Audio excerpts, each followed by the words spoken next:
recently sharing some of the fairy decks I'm working with in June, I thought, hey, why don't I share what's in this box of fairy and woodland treasures? So let's get to it.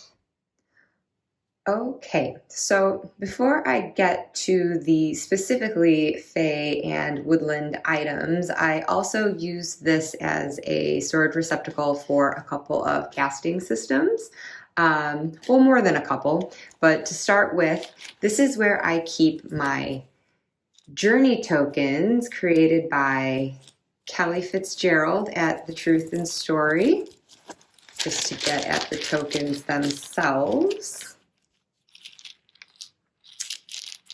Going along with Kelly's journey tokens, she then developed a deck of all the same symbols, and this is her own original artwork on each one. And you can see she has her paintings along with the symbol to be found on the journey tokens, and very helpfully accompanied by keywords. I ended up getting this deck in its full-size version, as well as a little mini travel version. But again, where casting goes, I have geomancy sticks in that other pouch, but these are the coins created by James R. Eves for the Geomantic Visions, I believe, which came out at the same time as Cosmovisions, and it has imagery corresponding with that features on the cards in the Cosmovisions deck, as well as the geomancy figures themselves. So this was such an indulgent purchase. I wanted Cosmovisions, the deck, and just felt I had to add this because sometimes I very much feel like a dragon that just wants to sleep on a bed of coins. Okay, so now to venture into the woods. Rolling along with casting systems. I bought this box from an Etsy shop, and I think the name is Free Range Faeries. I use this to house, well, first of all, I've got some petrified wood in here and just a little tree pendant that I purchased from another Etsy shop, Touchwood Craft, I think. Both of these located in the UK. But beneath that, from yet another Etsy shop, I am blanking on the shop where I got these, but these are oghams. No trees were hacked into in the making of this product. The creator simply goes around on her walks and collects already fallen twigs and branches from the very tree that the ogham symbol represents. So each one of these, the wood is literally from the tree that's depicted by the ogham. And speaking of oghams, I have this deck with Will Worthington artwork.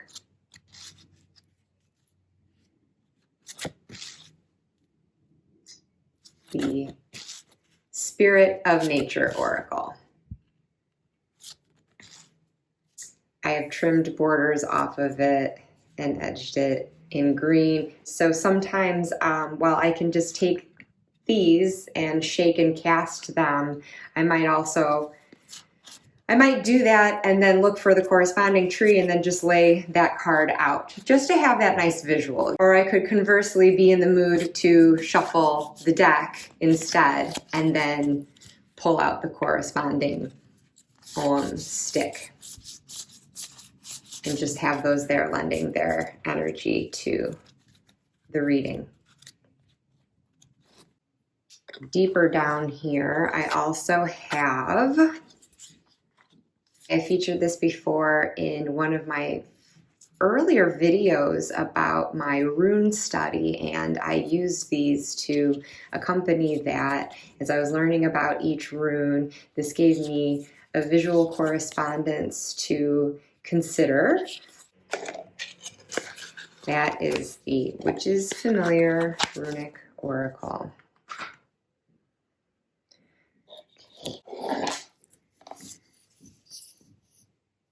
I purchased this on Etsy from a shop called Tree Seer, run by a shop owner named Simon, who collects wood and will carve or sometimes work with the natural form of it, as in this case, and burn runic symbols into it. So you'll see some of the Anglo-Saxon runes, but also a sort of tree rune that he also seems quite knowledgeable of. Here's a little key of the runes there, and this is just sold as like a little meditative object, something that you can sit. It feels really comfortable in hand. You just kind of sit and run your thumb along and maybe see where it naturally stops, and then look at the symbol beneath and see if there's some meaning to derive from that. So just being of the natural world, I wanted to include that. And now getting into decks.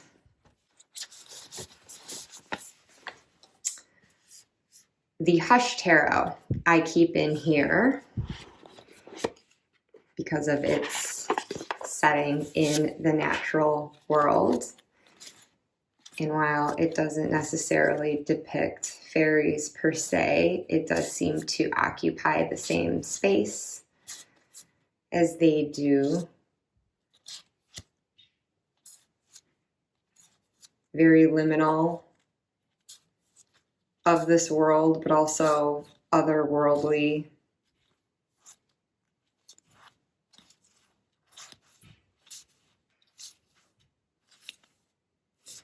So I will use this for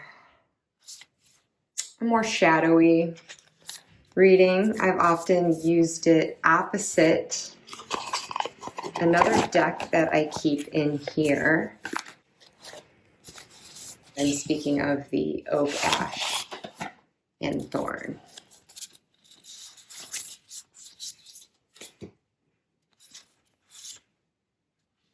A lot of you quite familiar with this deck.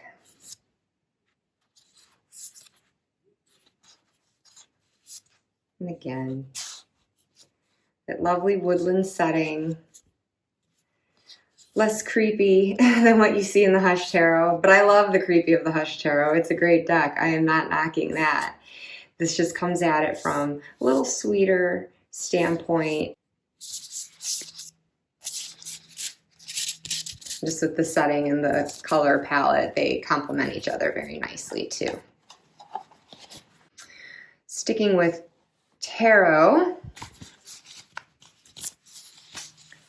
this is where I keep my Forest of Enchantment deck, which I popped back in its bag for the purpose of this video, but it is living on my tarot table currently for the early part of June, if not the entire month, and so I just flipped through a lot of this, but obviously total enchanted forest vibes, very fairy tale, very magical. In that same recent video on my June decks, I also showed my Victorian Fairy Tarot. This was also authored by Lunia Weatherstone, like the Forest of Enchantment Tarot. Different artist. This is also unfortunately out of print, I believe. And yeah, it's a lovely deck. I am glad to have it. Okay, I purchased this from the same shop owner where I got this box. You can probably tell but I don't think she sells this type of bag anymore, unfortunately. I really like it. She switched over more to this canvas type with this single drawstring, which is nice and still features her beautiful artwork, but I liked the previous variety that once was had there. But I keep 2 decks in that bag. It is big enough to do so, and so also snatched temporarily from my tarot table, just for sake of illustration here, my Brian Froud's Fairy Oracle, or the Faeries Oracle.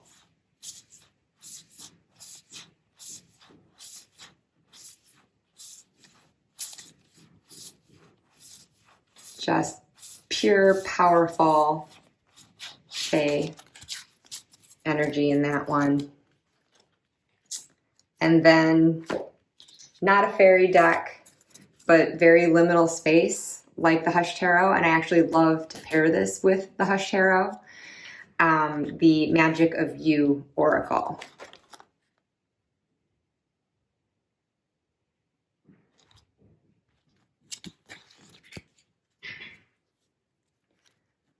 Very surreal scenes in this one.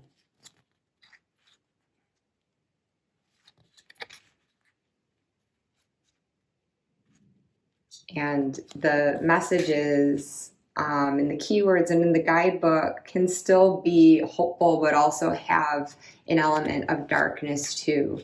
So it's nice to bring in more shadowy meaning. And it tends to be quite a truth teller.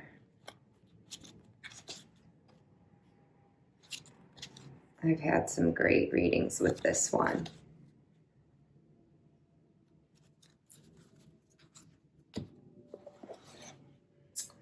So as for this bag, this is the home of my new Seasons of the Witch Beltane Oracle, which I have taken out of the box. It is still on my tarot table. I did just recently flip through this though in previous videos, and so I'll just leave it at that. This lovely new bag is the new home of my Forhaxa Tarot. Also not currently in its box because it's on my tarot table. But I have really enjoyed the natural enchantment to be found in here. As with all of the decks that I've gone through, each one of them really transports you into another world. Not a simpler one than the one we live in, but one free of the technology and fast pace and distractions that we find in our modern world. So it really does make for such a lovely retreat. Even if these decks lead us to confront things from which we cannot hide, if we cannot run into those darker corners of the forest and live in oblivion, they shed a light on all of that.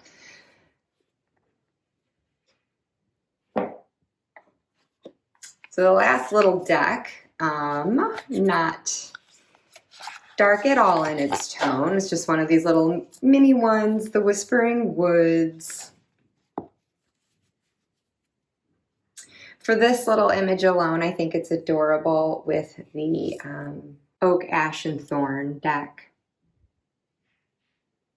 Really sweet together. And this is a deck I would just use to punctuate a reading, just drawing one and seeing what it has to say. I don't get anything profound out of this deck, nothing near what I could get from the Magic of You or Faeries oracles, but just a nice little way to button up a reading nonetheless. And the last thing in the box, my little mushroom.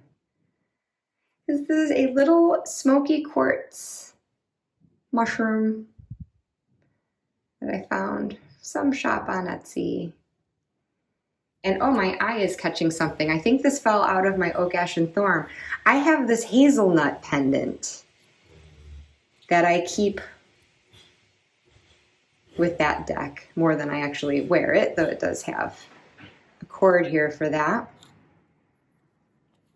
But yeah, it's just nice bringing in these actual natural elements, the crystal, the wood, to infuse all of these things with that spirit of nature. And there you have it, my little box of fairies, flora, and fauna. I hope you enjoyed this little escape into the woods and that you'll join me next time as I explore other animals and beings of land and sea. Bye!